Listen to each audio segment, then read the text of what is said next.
এখনো অনেক ছাত্রছাত্রী উচ্চ মাধ্যমিক উত্তীর্ণ হওয়ার পর কলেজে ভর্তি হতে পারেনি। পছন্দের কিংবা বাড়ির কাছের কলেজে ভর্তির সুযোগ দেওয়া হচ্ছে না, অনেকের লিস্টেই নাম থাকছে না। এই অবস্থায় মহা বিপাকে পড়েছে শিক্ষার্থীরা। তাই উচ্চ মাধ্যমিক উত্তীর্ণ সবাই যেন সাধারণ ডিগ্রি কলেজে ভর্তির সুযোগ পান, সেই দাবিতে সোচ্চার হয়েছে এনএসইউআই। মঙ্গলবার উচ্চ শিক্ষা অধিকর্তার অনুপস্থিতিতে অতিরিক্ত অধিকর্তার কাছে ডেপুটেশন দেন সংগঠনের তরফে এক প্রতিনিধি দল। তাদের দাবি, শিক্ষার্থীদের বাড়ির কাছে সাধারণ ডিগ্রি কলেজে ভর্তির সুযোগ দিতে হবে। বহিরাগতরা যেন কলেজে প্রবেশ করে চাঁদা তোলা কিংবা ছাত্রদের সঙ্গে ঝামেলায় জড়িয়ে না পড়ে, সেই দিকে ব্যবস্থা নিতে হবে। তারা উদাহরণস্বরূপ এক ছাত্রকে দেখায়। আব্দুল্লাহ নামে এক ছাত্র গত বছরও কলেজে ভর্তি হতে পারেনি, এবারও এখনো পর্যন্ত কলেজে ভর্তি হওয়া সম্ভব হয়নি। এই অদ্ভুত ব্যবস্থাপনায় ক্ষোভ ব্যক্ত করেন এনএসইউআই এর প্রতিনিধিরা।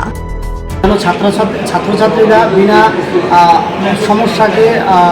সমস্যার সম্মুখীন হয়ে তারা যেন বিভিন্ন কলেজে ভর্তি হতে পারে, তাদের পছন্দসই কলেজে না হলেও তারা যেন কাছাকাছি কলেজগুলির মধ্যে ভর্তি হতে পারে তার জন্য।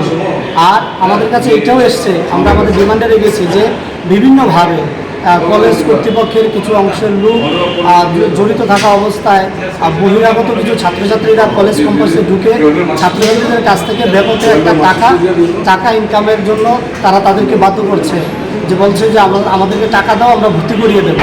এবিভিপি সংগঠনের মতো একটা সংগঠন যারা কলেজের কাউন্সিলরগুলোকে জোরপূর্বকভাবে দখল করে সেখানে এই অবৈধ পথে টাকা ইনকাম করার জন্য তারা রাস্তায় নেমেছে। আমরা এটাও স্যারের কাছে তুলে ধরেছি যে আমরা দেখেছি রামঠাকুর কলেজের মতো একটা কলেজ যেখানে নোটিফিকেশনের মাধ্যমে জারি করেছে যে অন্যদের কাছে যেন টাকা না দেওয়া হয় তাহলে কর্তৃপক্ষ দায়ী থাকবে না। তার মানে এরকম ঘটনা ঘটে চলছে।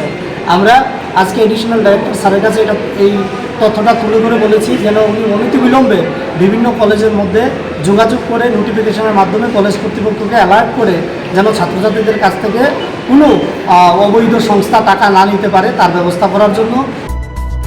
Bureau report, CNE TV. CNE TV, channel for news and entertainment.